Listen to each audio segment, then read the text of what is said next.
The old woods stood still, silent, a darkness you could almost touch. Locals called it Whispering Pines.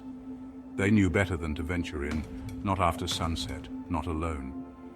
Ancient trees twisted towards the sky, their branches, gnarled fingers reaching out. The forest floor was a carpet of decay, years of fallen leaves never touched. A low fog clung to the ground. It moved like a living thing. The air was heavy, thick with the smell of damp earth and pine needles. But something else lingered beneath, a metallic tang, the scent of fear.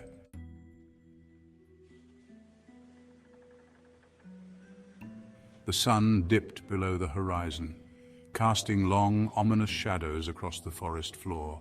The last rays of light clung desperately to the treetops, then they too were gone. Swallowed by the encroaching darkness, the temperature dropped. A sudden chill settled in the air. The wind picked up, rustling the leaves, whispering, moaning, like a chorus of lost souls. The woods came alive. Night had fallen.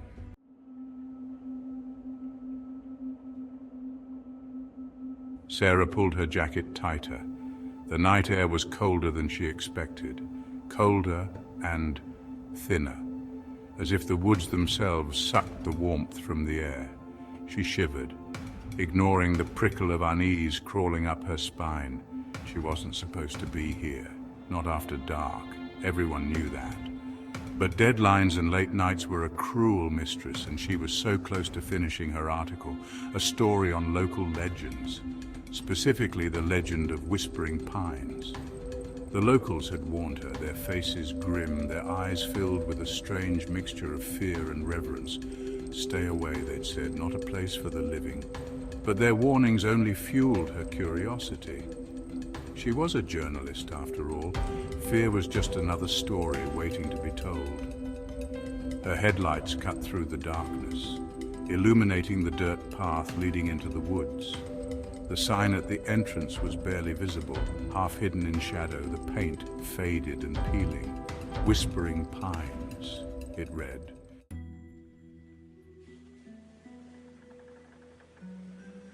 The path beneath her feet was uneven, littered with fallen branches and gnarled roots. The air grew heavy with the scent of damp earth and pine needles.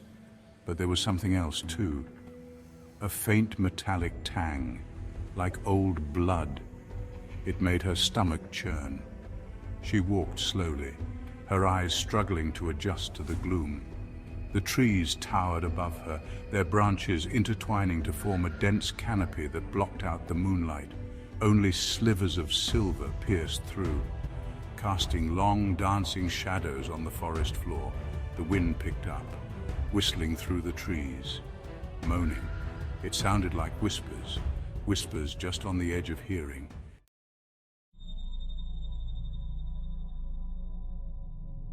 She pushed on, deeper into the heart of the woods. The path led her to a clearing, and there in the center, bathed in the pale moonlight, stood a cabin, small and dilapidated, its windows dark and lifeless, yet it radiated an eerie presence. The wooden walls were blackened with age and decay, partially covered in creeping vines that seemed to writhe in the moonlight. The roof sagged in the middle, threatening to cave in on itself. It looked as if it hadn't been touched in decades.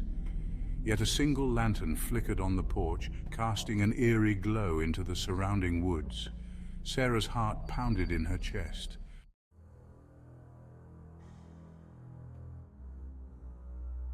The doorknob was cold to the touch, icing cold, like a corpse. It startled Sarah. She pulled her hand back as if burned. Her heart hammered against her ribs. She stared at the door. It was just a door, just an old rusty doorknob. Taking a deep breath, she tried again. This time the knob turned with a low groan. The sound echoed through the silent woods, seeming to hang in the air long after it faded. She pushed the door open slowly. It creaked in protest, as if warning her to turn back. A wave of stale air washed over her, thick with the smell of dust and decay. It tickled her nose, making her want to sneeze. But she held her breath, fear tightening its grip on her throat.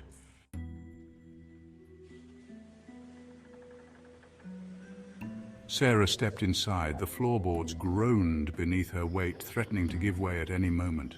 She froze, holding her breath, listening. The silence was absolute, deafening. It pressed in on her from all sides, amplifying every creak and groan of the old cabin.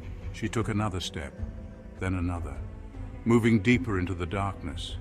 Her hand reached out, groping for something familiar, solid. Her fingers brushed against a rough-hewn table, its surface cold and damp, as if recently touched by dew. She ran her fingers over the surface. They traced the outline of a word scrawled into the thick layer of dust. Leave.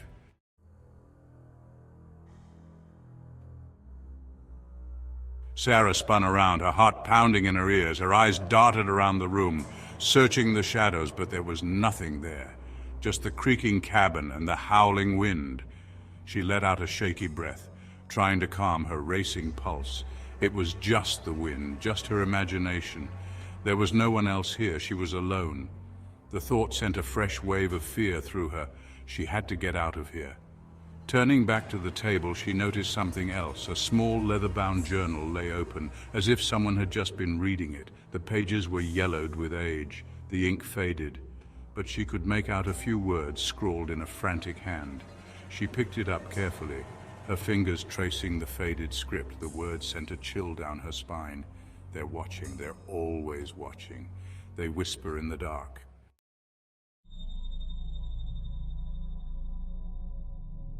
Panic surged through her. This was impossible. This couldn't be happening. Her breath caught in her throat. Her heart hammered against her ribs. She stumbled back, bumping into something solid.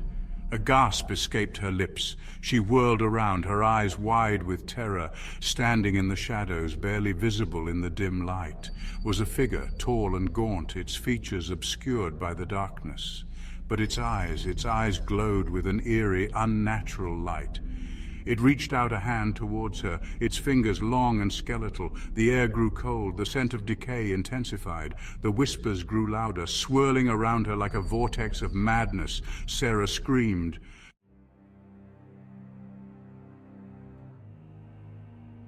Adrenaline surged through Sarah's veins.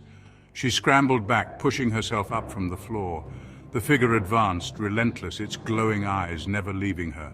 The whispers intensified, a chorus of icy breath against her ear. She stumbled towards the door, her foot catching on the fallen journal.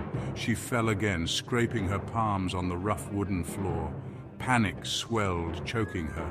She couldn't stay here. She had to escape. Pushing herself to her feet, she threw herself at the door. It wouldn't budge.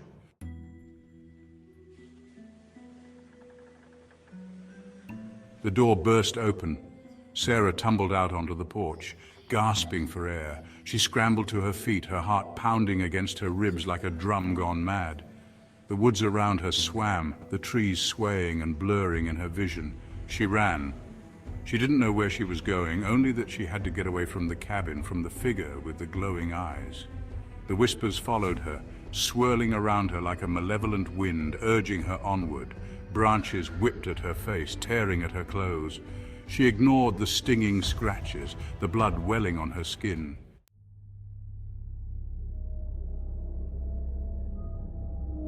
She burst into the clearing, her lungs burning, her legs screaming for respite.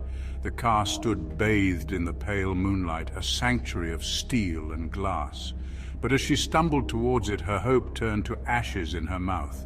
The figure stood beside her car, its gaunt form illuminated by the moonlight. It hadn't followed her. It had been waiting. Its eyes, two glowing embers in the darkness, locked onto hers, filled with a chilling intelligence. Terror rooted her to the spot. Her legs refused to move, trapped in the grip of a fear so profound it stole her breath. The whispers intensified, a cacophony of voices now, closing in, promising her doom.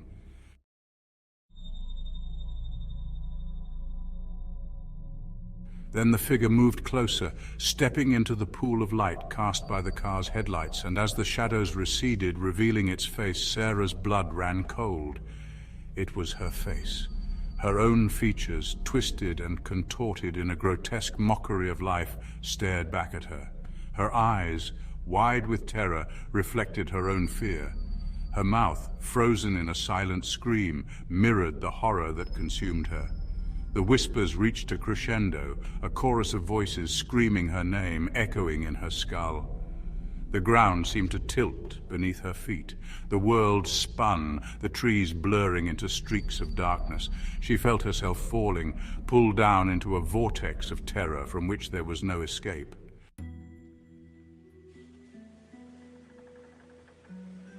Silence descended. The woods held their breath. The only sound was the frantic thump of Sarah's heart against her ribs. It echoed in the sudden stillness like a terrified bird trapped in a cage of bone. She lay sprawled on the cold ground, eyes clenched shut, waiting for... she didn't know what. Slowly she dared to open her eyes. The figure was gone, the clearing empty. The whispers faded to a distant murmur, a haunting lullaby on the wind. Moonlight dripped through the trees, painting the forest floor in silver streaks.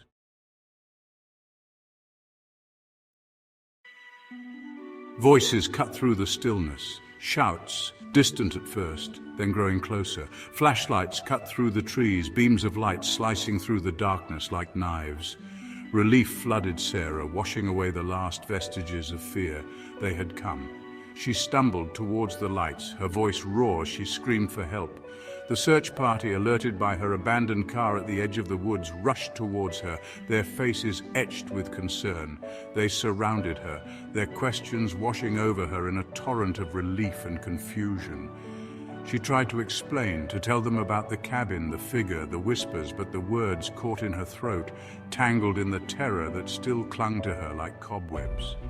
They led her away from the woods, back towards the safety of the road, their presence a comforting weight against the encroaching darkness.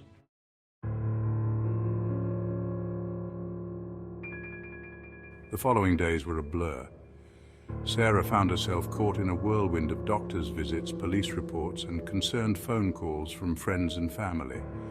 Everyone had a theory, an explanation for what happened that night in Whispering Pines. Exhaustion, dehydration, a bad reaction to some wild berries. She tried to believe them. It was easier than facing the truth that whispered in the dark corners of her mind, the truth that stared back at her from the depths of the mirror, the truth that she couldn't outrun, no matter how hard she tried. The woods had claimed a part of her that night, a piece of her sanity, her sense of self. She was left with a gnawing unease, a constant awareness of the shadows, of the whispers that seemed to follow her even in the bright light of day.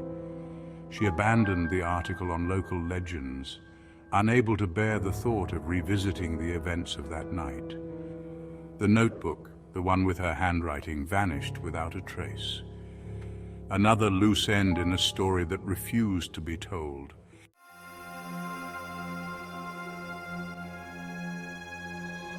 Life went on, but it wasn't the same. Whispering Pines had woven itself into the fabric of her being, a haunting melody that played beneath the surface of her thoughts. She avoided the woods, the very mention of the place sending a shiver down her spine. Sometimes, in the dead of night, when the wind howled outside her window, she would imagine she heard the whispers again, faint, yet insistent, calling her name, drawing her back to the darkness. And in those moments she would catch a glimpse of her reflection in the glass, her eyes filled with a chilling familiarity, a flicker of something ancient and hungry lurking beneath the surface. The woods remained, a silent sentinel guarding its secrets, a place where fear took root and nightmares bloomed. And somewhere deep within its tangled heart, a part of Sarah remained as well, trapped in a prison of shadows and whispers, forever bound to the reflection of her own terror, a chilling reminder that some places hold a darkness that can never truly be outrun.